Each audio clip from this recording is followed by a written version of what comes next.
right, let's talk about basketball. But I did just get back. I kind of relaxed for a little bit. Then I started looking at data. Some lines started coming out.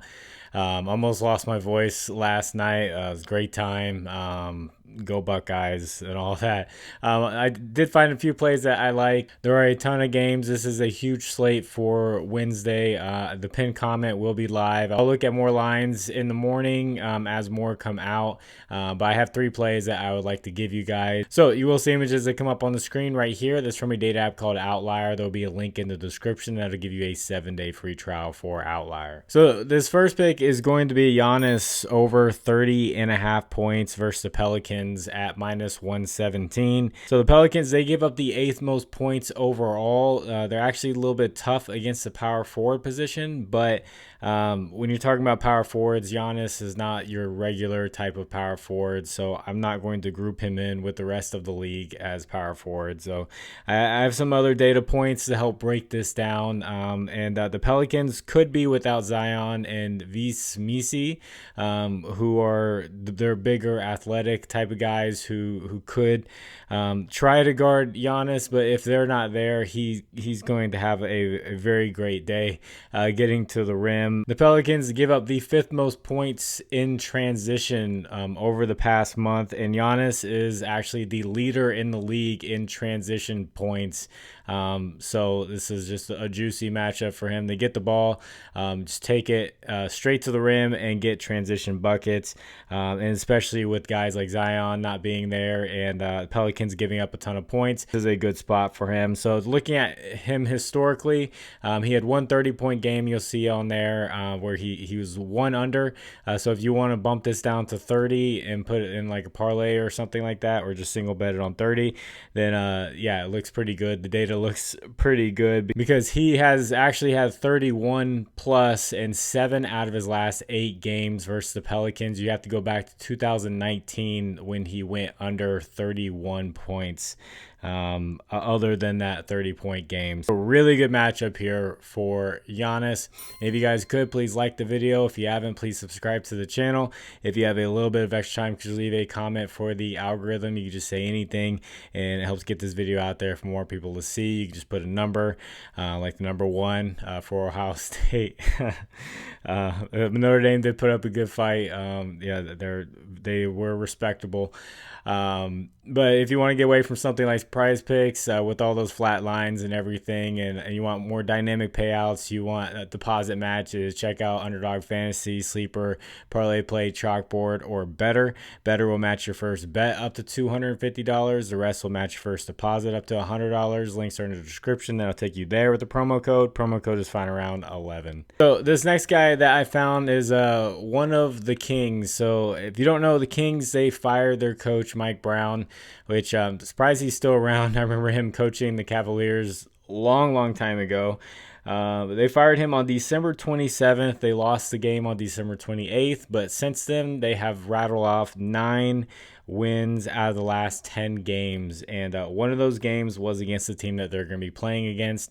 A lot of these guys have been pretty consistent with their lines, but I do like Malik Monk over 23.5 points plus assist at -115.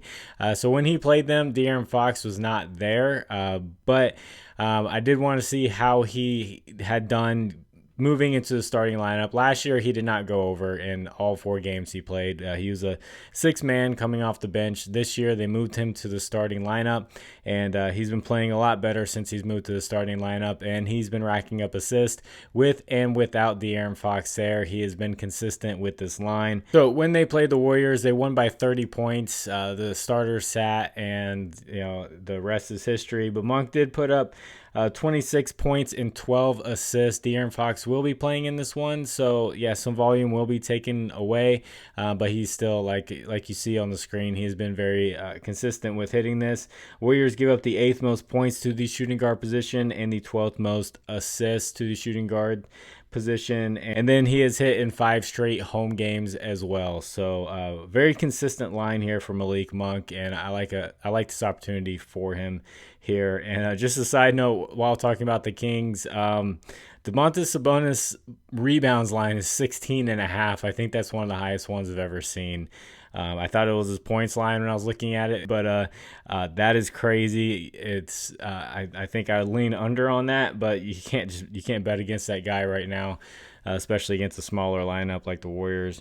And then this third one is going to be a sleeper one. You're probably not going to see it on any other videos that you like to watch or YouTubers or articles you like to read. It's Nick Smith Jr. of the Charlotte Hornets, the shooting guard of the Charlotte Hornets. He's 20 years old. I like him over 13.5 points plus rebounds. Now, Nick Smith hasn't really got many minutes this year, but since they traded Nick Richards to the Suns, his minutes have shot up. So I know Richards was a backup center. He's a starting shooting guard. It's still, the minutes had to go somewhere, and I guess they decided to put it into one of their guards. And obviously Brandon Miller has remained out, and that has helped him. But over the past 2 games, he has absolutely crushed it. You'll see it on the screen with his minutes going up. So he is facing Memphis, who give up the 5th most points to shooting guards and the 13th most rebounds to the shooting guard position. I'm adding in the rebounds because in both of those games, he has 10 rebound chances in each game. So he's been rebounding really well, and that's been helping with the line. He's been taking 12.5 field goal attempts and shooting a little over 50%. So shooting well in a fast-paced matchup up and down the court should favor the guards like LaMelo Ball and Nick Smith Jr. And I feel like this line is just really low for a guy who is getting a boost right now with a trade that happened and a big injury still being there with Brandon Miller for the Hornets. So that's Nick Smith Jr. over 13.5 points plus rebounds. If you'd like to discuss lines further, I have a Discord. Link is in the description. You can hop on in there. That is free. As just a lot of people just bringing their own research. You can bring yours. Discuss ideas, all that good stuff. And also, I want to say Atlanta is freezing cold. Drove down from the Charlotte area, and it's colder in Atlanta than it was in Charlotte. And I know you guys down there in the ATL, you got snow a while back. We got some flurries over here. But man, it was cold, and I saw some people walking with like almost like no pants on, just like little mini skirts. It was crazy. But yeah, that game was awesome to go to. Really glad Ohio State got that lead early. I know they played conservative, and that happens a lot with games. Teams get big leads, and then they want to go and play prevent defense and kind of let a team back in the game. It always happens because they don't want to turn the ball over by trying to throw the ball too much or have quick drives with 3 incomplete passes or something like that. But great game to watch. Now that I'm talking a little bit louder, I can tell my voice is not as strong as it normally is, but you probably don't care because I'm a monotone person anyway. But I'm going to get this edited and get it out to you. Last video I did was just kind of an informational video, but catching up on the box scores and stuff. LeBron was there in Georgia. I see he played in LA, flew to Georgia, and he's playing in LA again. So catching up on the box scores, catching up on what everyone's doing to get back to reality and all that. And I'll look for some more lines in the morning for the pinned comment, potentially putting a parlay together or something like that on Fanduel or DraftKings. So gonna get this edited and get it out to you. God bless you all. Go Buckeyes. I'll catch you on the next one. Bye.